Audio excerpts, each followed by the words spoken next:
जय हिंद दोस्तों, मेरा नाम है वेदसिरा त्रिवेदी और हम लोग इस समय पढ़ रहे हैं इनकम टैक्स। इसमें जो हमारा हेड चल रहा है वो है इनकम फ्रॉम सैलरी रिटायरमेंट। इस चैप्टर से रिलेटेड मैंने आपको 6 वीडियोस प्रोवाइड कराए हुए हैं जो लगभग 1.5 घंटे के हैं, और उसी 1.5 घंटे में मैंने रिटायरमेंट से रिलेटेड जितनी भी रूलिंग है वो सब की सब आपको प्रोवाइड करा रखी है 6 वीडियो के अंदर। यदि वो वीडियोज़ आपने नहीं देखे हैं तो प्लेलिस्ट का लिंक डिस्क्रिप्शन बॉक्स में दिया हुआ है, आप उनको देख सकते हैं जा करके। आज से हम लोग इसमें न्यूमेरिकल प्रॉब्लम्स को सॉल्व करने वाले हैं। जैसा कि मैंने बताया था अपने लास्ट वीडियो में कि हम लोग 2 क्वेश्चन करेंगे रिटायरमेंट के हेड से रिलेटेड प्रैक्टिकल प्रॉब्लम्स। तो उसी से रिलेटेड आज हम लोग पहला क्वेश्चन करने वाले हैं। जो क्वेश्चन करने वाले हैं आज हम लोग वो आपके बोर्ड पर है, आप देख सकते हैं। क्वेश्चन के अंदर इन्फॉर्मेशन कुछ ऐसी है। श्री अब्दुल रहीम एक कारखाने में 1 जनवरी 2011 से 12,000, 1,000 और 24,000 रुपये के वेतनमान पर नियुक्त हुए। 1 सितंबर 2020 को व्यापार बंद होने के कारण छटनी की गई तथा उसकी सेवाएं समाप्त कर दी गईं, और उसने अपनी नियोक्ता से औद्योगिक विवाद अधिनियम के अंतर्गत 2 लाख रुपए की राशि क्षतिपूर्ति के रूप में प्राप्त करी है। ग्रेच्युटी भुगतान अधिनियम 1972 के अंतर्गत 1,50,000 रुपये ग्रेच्युटी भी प्राप्त की है। उसे प्रतिवर्ष 30 दिन का अर्जित अवकाश लेने का अधिकार था। सेवा समाप्त होने के समय उसे 8 माह के अर्जित अवकाश के लिए 1,68,000 रुपये का वेतन प्राप्त हुआ है। 1 दिसंबर 2020 को उसने 30,000 रुपये प्रति माह की दूसरी नौकरी प्राप्त कर ली है। अपने रिहायशी मकान के सुधार के लिए उसने अपने नियोक्ता से 1 फरवरी 2021 को 4 माह का वेतन अग्रिम लिया हुआ है तथा 20,000 रुपये का ऋण लिया। यह मानते हुए कि वेतन अगले माह की पहली तिथि को देय है, कर निर्धारण वर्ष 2021-22 के लिए उसकी वेतन शीर्षक के कर योग्य आय की गणना करनी है। देखिए, हम लोग कैलकुलेशन करेंगे। 3 वैल्यूज इसमें आई हैं। रिट्रेंचमेंट हुआ है, अर्न लीव इनकैशमेंट है और ग्रेच्युटी मिली है। इन 3 का कैलकुलेशन करने के बाद फिर क्वेश्चन आप इजीली सॉल्व कर सकते हैं। लेकिन क्वेश्चन बेहतर है क्योंकि आपको वेतन सीधा सीधा नहीं दिया हुआ है, क्वेश्चन के अंदर पे स्केल दिया है। मैंने बताया था जब पे स्केल का क्वेश्चन आता है तो क्वेश्चन और बेहतर हो जाता है। उसी के साथ साथ इसमें कहा गया कि वेतन माह की पहली तिथि को देती है। देखिए, 2 तरीके से क्वेश्चन पूछा जाता है। जब वेतन माह की अंतिम तिथि देय हो तो इस दशा में हमारा जो वर्ष चलता है वो 1 अप्रैल से 31 मार्च चलता है इनकम टैक्स के पॉइंट ऑफ व्यू से। लेकिन अगर वेतन माह की पहली तारीख या अगले माह की पहली तारीख को देय होता है, इस दशा में हमारा जो वर्ष चलता है इनकम टैक्स के पॉइंट ऑफ व्यू से वो 1 मार्च से 28 या 29 फरवरी का चलता है।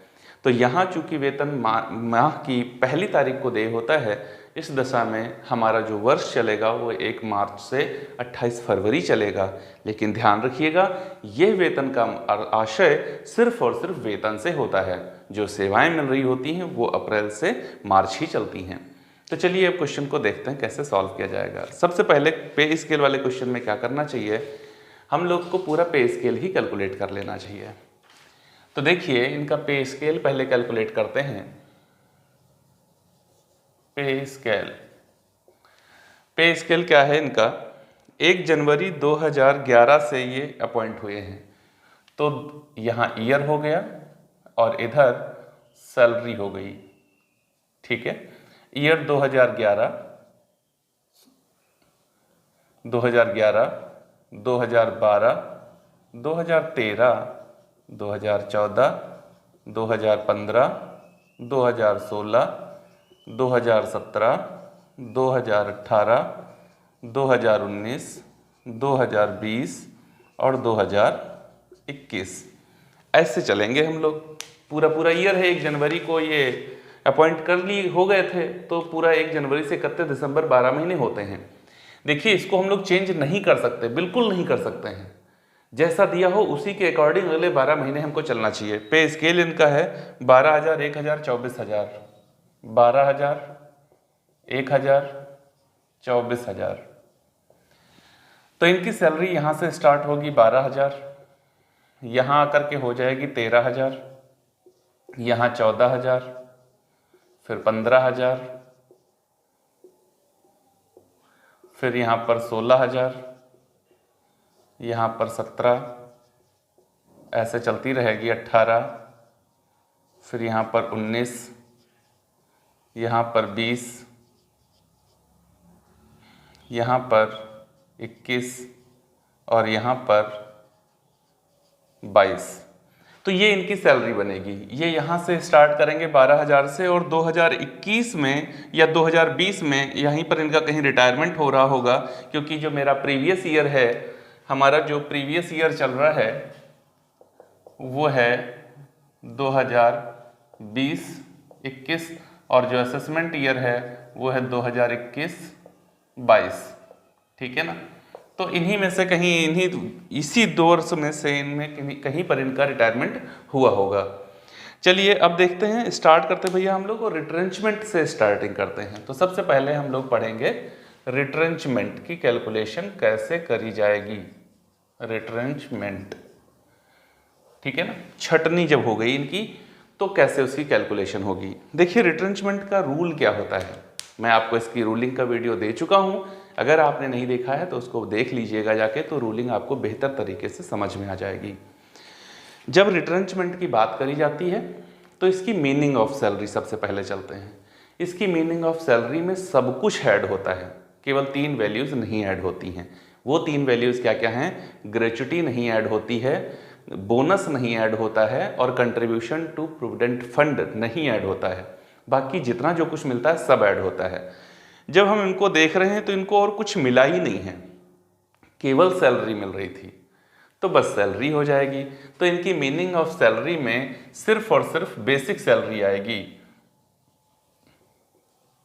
मीनिंग ऑफ सैलरी में सिर्फ और सिर्फ क्या होगी? Basic salary. तो बेसिक सैलरी इनका देखो, रिटायरमेंट इनका छटनी किया कब गया था?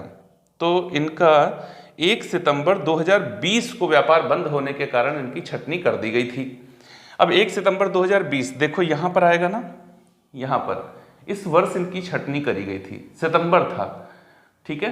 तो हम लोग क्या करते हैं, अंतिम 3 महीने का वेतन इनका लिया जाता है। तो इनकी जो बेसिक सैलरी बन रही है वो है 21,000 रुपये पर मंथ, ठीक है, ये इनकी सैलरी बन रही है।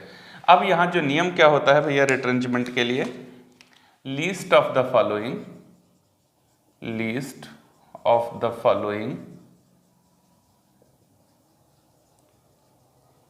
will be exempt. First point, 15 days salary into complete service year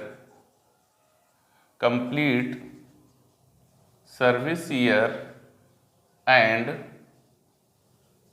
part there। तो 15 डेज सैलरी कैसे निकाली जाती है? ये बेसिस ऑफ लास्ट 3 मंथ, अगर मंथली सैलरी मिल रही है तो, अगर वीकली मिल रही होती है तो बेसिस ऑफ लास्ट 4 वीक्स, और अगर डेली मिल रही होती है तो बेसिस ऑफ लास्ट 12 डेज। यहाँ मंथली सैलरी इनको मिल रही है, तो 15 डेज सैलरी कैसे आएगी, यहीं पर कैलकुलेट कर लेते हैं, यहाँ कर देते हैं। 15 डेज सैलरी कैसे आएगी? देखो 21,000 रुपये इनकी सैलरी है, 3 से मल्टीप्लाई दे दें तो 63,000 हो जाएगी, फिर उसको 3 से डिवाइड करेंगे तो ये फिर से 21,000 निकल के आ जाएगी, ठीक है। तो इस वजह से 21,000 ही सीधा रखते हैं। वैसे हम लोग करने वाले क्या होते हैं, इसका एवरेज सैलरी लिया जाता है, मतलब जितना भी सैलरी आया उसका 3 से मल्टीप्लाई दीजिए और फिर उसको 3 से डिवाइड कीजिए, जो एवरेज सैलरी आएगी उसके आधार पर 15 डेज लिया जाता है। तो यहाँ अगर हम यही करें तो 21 गुणे 3 बराबर 63,000 डिवाइडेड बाई 3 इक्वल टू 21,000। तो इसी का हम लोग ले लेंगे 15 डेज सैलरी, मतलब आधा। तो कितना हो जाएगा? 15 एकन 15, 15 दूना 30 और 2 एकन 2, 2 पंचे 10, 10,500 रुपये इनका हो जाएगा 15 डेज सैलरी। तो यहाँ आएगा 10,500 into complete service year. Question के अंदर दिया ही नहीं गया है, इसको कैलकुलेट करना पड़ेगा। तो देखिए ये जॉब में कब आए, 1 जनवरी 2011 से ये जॉब में है। रिटायरमेंट कब हुआ? तो 1 सितंबर 2020 को इनका रिटायरमेंट हुआ। तो सर्विस पीरियड कैलकुलेट कर लेते हैं। सर्विस पीरियड 2020 को रिटायरमेंट हुआ, कब? सितंबर में। ऐसे ज्वाइनिंग कब हुई थी? तो 2011 में ज्वाइनिंग हुई थी, हाँ 2011 में हुई थी। महीना कौन सा था? 1। डेट कौन सी थी? 1। ऐसे तो हम लोग सॉल्व करते हैं, ये हमारा तो निल हो जाएगा, डेज नील हो जाएगा, मंथ्स कितना आ जाएगा 8 आ जाएगा, और यहाँ पर 10 से 1 गया तो 9 आ गया, और 1 से 1 गया तो कुछ नहीं, मतलब 9 वर्ष 8 महीना ये सेवा करके रिटायरमेंट लिया है इन्होंने। हमने यहाँ पर क्या लिखा है, complete service year and part thereon, ठीक है ना। अगर 6 महीने से ज्यादा की अवधि होती तो उसको हम पूरा वर्ष मानते हैं, यहाँ 9 वर्ष और 8 महीने हुए तो इसको पूरा वर्ष माना जाएगा, मतलब 10 वर्ष माना जाएगा। तो इंटू 10, अब ये कितना आएगा, तो हमारा ये आ जाएगा 1,05,000 रुपये, ठीक है ना। दूसरा पॉइंट क्या होता है इसका, एक्चुअल अमाउंट रिसीव्ड, इनको कितना मिला हुआ है रिट्रेंचमेंट के लिए, तो इन्हें रिट्रेंचमेंट के लिए 2 लाख रुपए मिला हुआ था, कितना 2 लाख रुपए मिला हुआ था। अच्छा, तीसरा पॉइंट क्या होता है, तो जब हम लोग बात करेंगे तीसरे पॉइंट की, तो तीसरा पॉइंट होता है मैक्सिमम लिमिट क्या होती है इसकी, तो 5 लाख रुपए मैक्सिमम लिमिट होती है। हमने ऊपर लिखा था which ever is least of the following will be exempt, निम्न में से जो कम है वो कर मुक्त होगा। देखो इन तीनों में सबसे कम आपको कौन लगता है, ये वैल्यू सबसे कम है, तो एग्जेम्प्ट कितना हो जाएगा, एग्जेम्प्ट हो जाएगा मेरा 1,05,000। तो टैक्सेबल कितना होगा, टैक्सेबल 2 लाख रुपए मिला इनको, उसमें से 1,05,000 रुपये एग्जेम्प्ट हो गया, बचा हुआ 95,000 रुपया टैक्सेबल हो जाएगा। उम्मीद है आपको भली भांति समझ में आ गया होगा कि रिट्रेंचमेंट का कैलकुलेशन कैसे किया जाएगा। अब हम लोग आगे चलते हैं और कैलकुलेशन करते हैं। ग्रेच्युटी की बात करी जाएगी तो देखेंगे ये एम्प्लॉय कैसा है, तो गवर्नमेंट तो है नहीं, अब बच्चा नॉन गवर्नमेंट एम्प्लॉय, तो देखेंगे ग्रेच्युटी पेमेंट एक्ट में आता है या नहीं आता है। तो इनको ग्रेच्युटी पेमेंट एक्ट 1972 के अंतर्गत 1.5 लाख रुपए ग्रेच्युटी मिली हुई है। इसका मतलब है कि ये नॉन गवर्नमेंट एम्प्लॉय ऐसा जो ग्रेच्युटी पेमेंट एक्ट के अंतर्गत आता है। इनके लिए सेक्शन क्या होता है, 10(10) सेकेंड, ठीक है ना, 10(10) first government employ, 10(10) second non government employ लेकिन ग्रेच्युटी पेमेंट एक्ट में आता है, और 10(10) थर्ड जो ग्रेच्युटी पेमेंट एक्ट में नहीं आता है। तो चलिए इनका कैलकुलेशन स्टार्ट करते हैं और ग्रेच्युटी का कैलकुलेशन करते हैं। ग्रेच्युटी, इनका सेक्शन क्या होगा, 10(10) second. Meaning of salary, meaning of salary, अगर कर्मचारी ग्रेच्युटी पेमेंट एक्ट के अंतर्गत आता है तो उसका मीनिंग ऑफ सैलरी होता है basic salary plus DA, service condition हो या ना हो। लेकिन इनके पास नहीं है बेसिक डीए, सिर्फ और सिर्फ बेसिक सैलरी है। बेसिक सैलरी है तो सिर्फ बेसिक सैलरी ले लीजिए, बेसिक सैलरी। अब बात आती है बेसिक सैलरी लेंगे कौन सी, तो यहां पर जो बेसिक सैलरी हमको चाहिए होती है वो होती है लास्ट मंथ ड्रॉन सैलरी। तो आखिरी महीने में इनको वेतन कब मिला, देखो इनका जो रिटायरमेंट हुआ है, मतलब जो रिट्रेंचमेंट किया गया था वो 1 सितंबर 2020 को किया गया था। तो इनको जो सैलरी मिल रही है वो ये मिल रही है 21,000 रुपए वाली। तो लास्ट महीने में जब इनका रिट्रेंचमेंट किया गया तो इनको कितनी सैलरी मिल रही होगी, 21,000 रुपए, है ना, ठीक है। अब उसके बाद में हमको चाहिए होता है इनके केस में 15 डेज सैलरी, 15 डेज सैलरी। ये कैसे आती है, last month drawn salary into 15/26, ठीक है। यहां पर 15/30 नहीं, अगर कर्मचारी ग्रेच्युटी पेमेंट एक्ट के अंतर्गत आता है तो उसके लिए 15 डेज सैलरी का मतलब होता है last month drawn salary in plus DA, चाहे सर्विस कंडीशन हो या ना हो, लेकिन यहां है नहीं तो लिखा नहीं, इंटू 15/26। तो चलिए अब इसको सॉल्व करिए, ये कितना आएगा, बराबर 12,115 रुपया 38 पैसा, ये आ जाएगा। तो अब चलिए इसको सॉल्व करते हैं, देखते हैं कैसे क्या होता है भैया नियम। तो ग्रेच्युटी का नियम क्या होता है, least of the following will be exempt.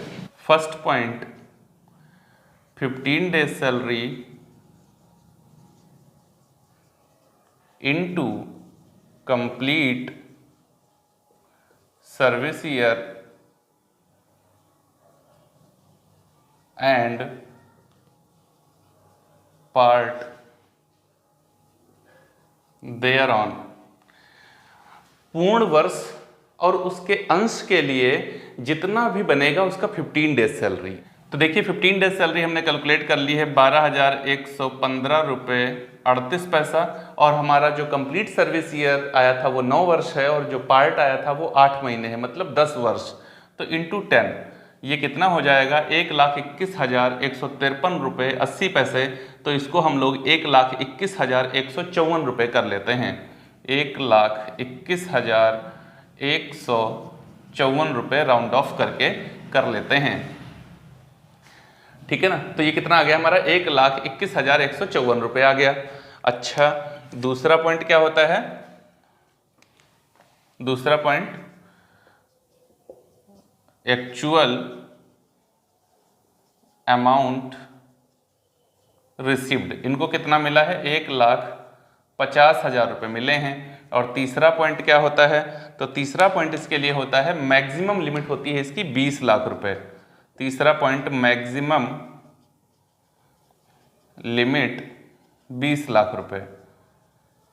अब देखो इन तीनों में कौन सबसे कम लग रहा है आपको, तो आप देखेंगे 1,21,154 रुपये सबसे कम है, तो एग्जेम्प्ट हो जाएगा। एग्जेम्प्ट कितना हो जाएगा 1,21,154 रुपये एग्जेम्प्ट हो जाएगा। तो टैक्सेबल कितना होगा 1,50,000 रुपये मिले थे, इसमें से 1,21,154 रुपये एग्जेम्प्ट हो जाएंगे। तो टैक्सेबल कितना बनेगा, 10 से 4 गया 6, यहाँ पर 9 से 5 गया तो 4, यहाँ पर 9 से 1 गया तो 8, यहाँ पर 9 से 1 गया फिर 8, और यहाँ पर 4 से 2 गया तो 2, 28,846 रुपया इसका टैक्सेबल वैल्यू बनेगा ग्रेच्युटी का। तो भैया हम लोगों ने रिट्रेंचमेंट कैलकुलेट कर लिया है, ग्रेच्युटी कैलकुलेट कर लिया है, अब हमारे पास बचता है लीव इनकैशमेंट। तो चलते हैं लीव इनकैशमेंट को करने के बाद में क्वेश्चन को इजीली सॉल्व करेंगे पूरा कंप्यूटेशन के साथ में। क्वेश्चन वीडियो थोड़ा बड़ा हो जाएगा क्योंकि मैंने ऐसा क्वेश्चन लिया है कि अगर बहुत स्टैंडर्ड पेपर आए तो इसी से रिलेटेड आपको क्वेश्चन मिल जाए। तो अब देखते हैं भैया कि लीव इनकैशमेंट का कंप्यूटेशन कैसे किया जाएगा। तो चलिए अब हम लोग देखते हैं लीव इनकैशमेंट,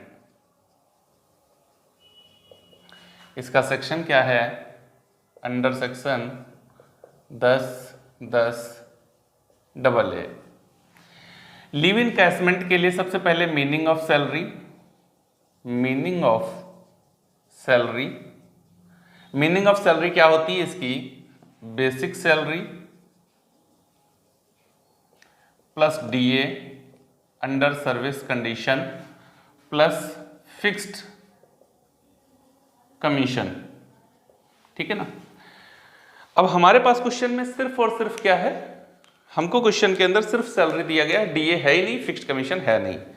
तो नियम लगाते हैं इसके लिए, least of the following will be exempt. First point होता है last 10 months salary, last 10 month salary, last 10 month salary निकालो। देखिए इनका जो रिट्रेंचमेंट हुआ था वो 1 सितंबर 2020 को हुआ था, और वर्ष स्टार्ट हुआ था 1 जनवरी 2020 से। इसका मतलब है जनवरी, फरवरी, मार्च, अप्रैल, मई, जून, जुलाई और अगस्त, इन 8 महीने इनको जो सैलरी मिली वो 21,000 रुपये मिली, है ना।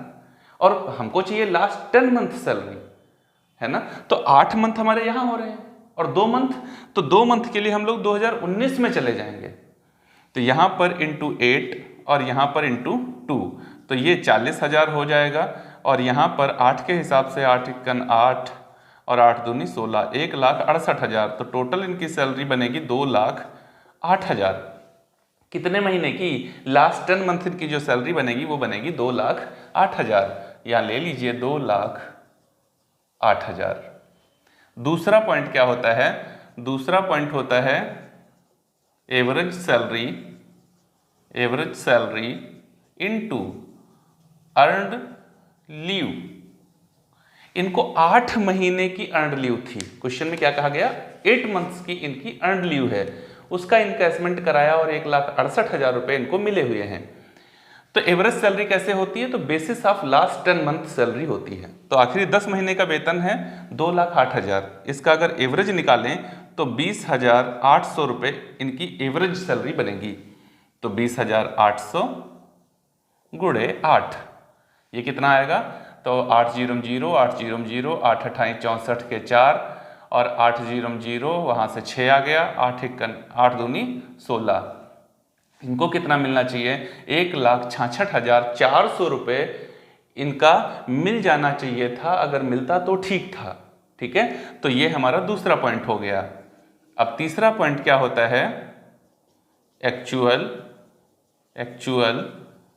अमाउंट रिसीव्ड, इनको मिला है 1,68,000 रुपये। और फोर्थ पॉइंट क्या होता है इसके लिए? तो फोर्थ पॉइंट होता है मैक्सिमम लिमिट। फोर्थ पॉइंट क्या होता है? Maximum limit. लीव इनकैशमेंट की मैक्सिमम लिमिट होती है 3 lakh, which ever is less. ढूंढ आओ चारों वैल्यू में सबसे कम कौन? सबसे कम है 1,66,400 रुपये, 1,66,400 रुपीज सबसे कम है। तो यही एग्जेम्प्ट हो जाएंगे, ये एग्जेम्प्ट हो जाएंगे। कितना? 1,66,400 रुपये। तो टैक्सेबल क्या होगा? टैक्सेबल कितना होगा? इनको मिला 1,68,000, उसमें से माइनस कर दो 1,66,400, कितना बचेगा?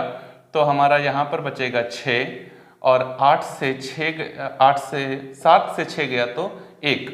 यहाँ पर 1,600 रुपये इसकी टैक्सेबल वैल्यू बच जाएगी। किसकी? लीव इनकैशमेंट की। देखो 3 वैल्यू थी हमारे पास में, रिट्रेंचमेंट थी, ग्रेच्युटी थी और लीव इनकैशमेंट था। तीनों कैलकुलेट कर ली हैं। अब इसका कंप्यूटेशन करना है थोड़ी देर और पूरा कंप्लीट क्वेश्चन मैं आपको समझाने वाला हूं। तो कैलकुलेशन सबकी सब हो चुकी है। अब चलते हैं इसका कंप्यूटेशन करते हैं। चल के देखिए, हमारी जितनी भी कैलकुलेशन होनी थी वो पूरी की पूरी हो चुकी है। फिर चाहे वो रिट्रेंचमेंट हो, चाहे ग्रेच्युटी हो, चाहे लीव इनकैशमेंट हो। अब पूरी कैलकुलेशन करने के बाद में हम लोग को क्वेश्चन सॉल्व करना है। तो चलिए क्वेश्चन सॉल्व करते हैं। सबसे पहले आएगा यहाँ पर बेसिक सैलरी।